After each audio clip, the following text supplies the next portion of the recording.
2015 के बाद दोस्तों एक्सपर्ट्स का प्लूटो की तरफ देखने का नजरिया पूरी तरह से बदल गया, क्योंकि 2015 से पहले हमारे पास प्लूटो की कुछ ऐसी इमेजेस थी जो हबल स्पेस टेलीस्कोप से ली गई थी। क्योंकि दोस्तों 2015 में 9 इयर्स की जर्नी पूरी करने के बाद finally new horizon spacecraft Pluto के करीब से गुजरता है और वो हमें प्लूटो की अब तक की सबसे क्लियरेस्ट इमेजेस देता है। और इस प्लूटो की क्लियर इमेजेस में दोस्तों हमें ये हार्ट वाला शेप देखने को मिलता है जो प्लूटो पर है। बट आई एम श्योर आप में से कई लोगों ने सिर्फ प्लूटो को ऊपर ऊपर से देखा होगा, लेकिन इसके डिटेल इमेजेस के बारे में काफी कम लोग जानते होंगे। और दोस्तों इन प्लूटो की डिटेल इमेजेस में हमें कुछ ऐसा देखने को मिला जो इवन एक्सपर्ट्स भी एक्सपेक्ट नहीं कर रहे थे। बड़े बड़े से आइस से बने हुए माउंटेन्स, ऐसे वॉल्केनोस जिसमें से लावा नहीं बल्कि वाटर, आइस और अलग अलग तरह के गैसेस बाहर आते हैं, ऐसे वॉल्केनोस को दोस्तों क्रायो वॉल्केनोस कहा जाता है। इन शॉर्ट दोस्तों प्लूटो पर कुछ ऐसा चल रहा है जो पूरे सोलर सिस्टम में कोई भी और प्लैनेट या फिर मून पर नहीं चल रहा। और प्लूटो पर कुछ ऐसा भी चल रहा है जो सिर्फ हमारी पृथ्वी और प्लूटो पर ही चल रहा है, बाकी और पूरे सोलर सिस्टम में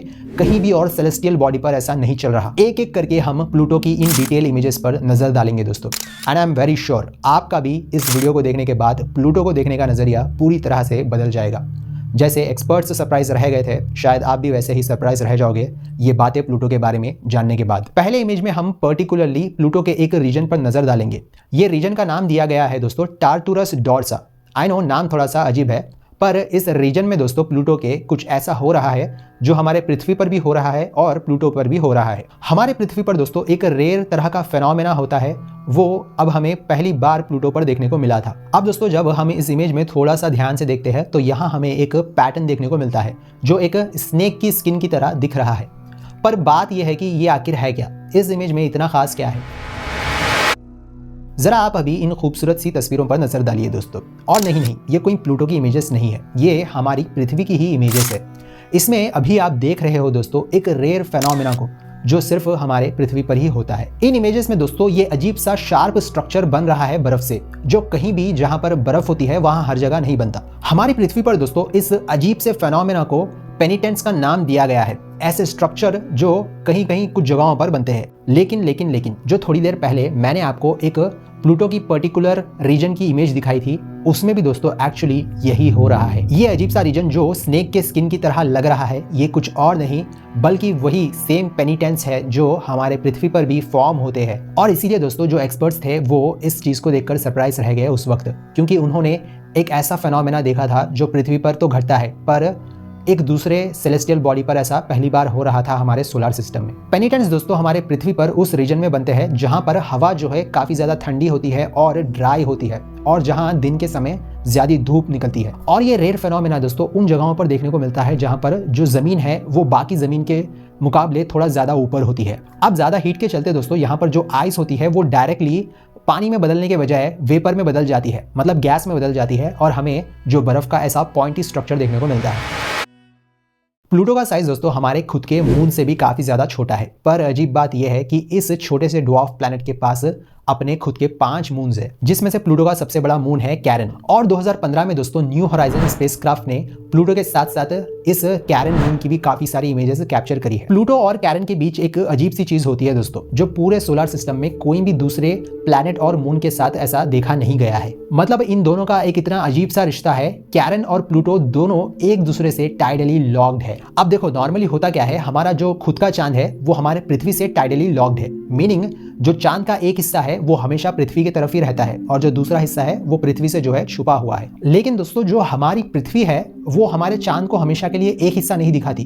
हमारी पृथ्वी जो है वो फ्रीली रोटेट होते रहती है 360 डिग्रीज। बट कैरन और प्लूटो दोनों एक दूसरे को हमेशा एक ही साइड दिखाते हैं। अगर दोस्तों ऐसे सेम कंडीशंस हमारे पृथ्वी और चांद के बीच होते तो हमें हमेशा जो मून है वो एक ही पोजीशन पर नजर आता, इसकी मतलब जगह ही चेंज नहीं होती। लेकिन दोस्तों पृथ्वी का जो दूसरा हिस्सा है, मतलब जहां पर चांद नहीं दिखेगा, वहां पर हमेशा के लिए चांद नजर नहीं आता, बस पृथ्वी के एक ही साइड से चांद नजर आता हमेशा के लिए। पर दोस्तों ये जो प्लूटो का मून है कैरन, उस पर आपको एक रेड स्पॉट देखने को मिलेगा, जो सेम रेड स्पॉट हमें प्लूटो पर भी देखने को मिलता है। ये रेड स्पॉट दोस्तों एक्चुअली एक तरह का सब्सटेंस है जो प्लूटो पर बनता है। ऐसा कहा जाता है दोस्तों जो प्लूटो पर कार्बन रिच मॉलिक्यूल्स है, जब ये सनलाइट से इंटरैक्ट करते हैं तो उस वजह से अल्ट्रा वायलेट रेडिएशन के वजह से ये एक पाउडर जैसा स्टफ फॉर्म होता है, जो यहाँ पर हम देख रहे हैं रेड कलर का है। इस स्टफ को दोस्तों एक्सपर्ट्स थॉलिन कहते हैं। पर यहाँ पर एक चौंका देने वाली बात यह है दोस्तों, जो यहाँ पर रेड स्पॉट प्लूटो के मून कैरन पर बन रहा है वो प्लूटो के खुद मून ने नहीं बनाया है। अब दोस्तों यहाँ पर ट्विस्ट ये आता है, यहाँ पर ये जो थॉलिन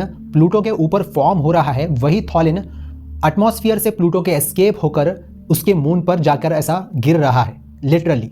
क्योंकि दोस्तों जो प्लूटो का एटमॉस्फेयर है वो काफ़ी ज़्यादा थिन है, इसीलिए जो ये सब्सटेंस है वो एस्केप कर जाता है प्लूटो के एटमॉस्फेयर से और यही हम उसके मून पर देख रहे हैं। और यहाँ पर दोस्तों इस इमेज में हम प्लूटो के जो एटमॉस्फेरिक लेयर्स है उसको भी हम देख सकते हैं। ये वही रियल इमेज है जो न्यू होराइजन स्पेसक्राफ्ट ने उस वक्त कैप्चर करी थी। इस डार्क रेड स्पॉट से हटकर दोस्तों जो प्लूटो पर सबसे नोटिसेबल फीचर है वो ये हार्ट वाला शेप है। ये इमेज काफी ज्यादा फेमस है दोस्तों, आपने भी कहीं ना कहीं इसको जरूर देखा होगा। अब यूजुअली दोस्तों जब हम इस एरिया को ऐसे नॉर्मली देखते हैं तो हमें लगता है कि ये जो एरिया है प्लूटो पे ये पूरा का पूरा मतलब प्लेन है, पर एक्चुअली में दोस्तों जब हम गौर से देखते हैं तो इस रीजन में भी जो है जियोलॉजिकल एक्टिविटी चल रही है।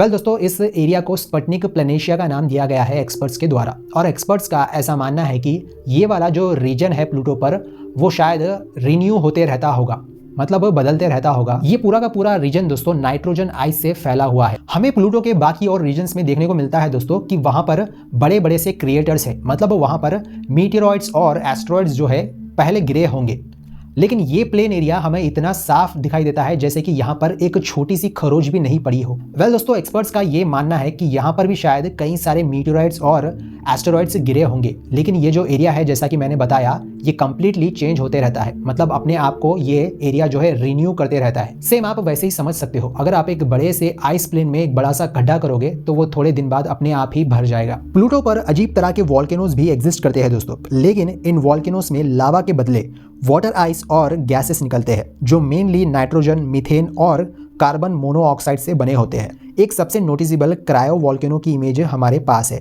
जिसे राइट मॉन्स नाम दिया गया है। वैसे न्यू होराइजन स्पेसक्राफ्ट ने कई और भी इमेजेस को कैप्चर किया है, पर मैंने आपको मोस्ट इंपॉर्टेंट इमेजेस जो हो सकती है वो दिखाने की कोशिश की है। लेकिन दोस्तों जो न्यू होराइजन स्पेसक्राफ्ट का मिशन है वो सिर्फ प्लूटो तक ही सीमित नहीं था। न्यू होराइजन स्पेसक्राफ्ट ने प्लूटो के बाद काइपर बेल्ट में बसने वाले अजीब अजीब तरह के ऑब्जेक्ट्स को डिस्कवर किया, जिसमें से ये एक अजीब सा बाइनरी ऑब्जेक्ट था जिसे एरोकॉथ नाम दिया गया है। अब इस ऑब्जेक्ट को लेकर दोस्तों मैंने ऑलरेडी एक डेडिकेटेड वीडियो बनाई है कि वाकई में ये ऑब्जेक्ट है क्या। इस ऑब्जेक्ट की डिटेल वीडियो यहाँ आपको लेफ्ट साइड पर देखने को मिल जाएगी, तो यहाँ पर क्लिक कर आप इस वीडियो को देख सकते हो। और मैं मिलूंगा आपसे अगली वीडियो में कुछ नई इन्फॉर्मेशन और नॉलेज के साथ, हमेशा की तरह।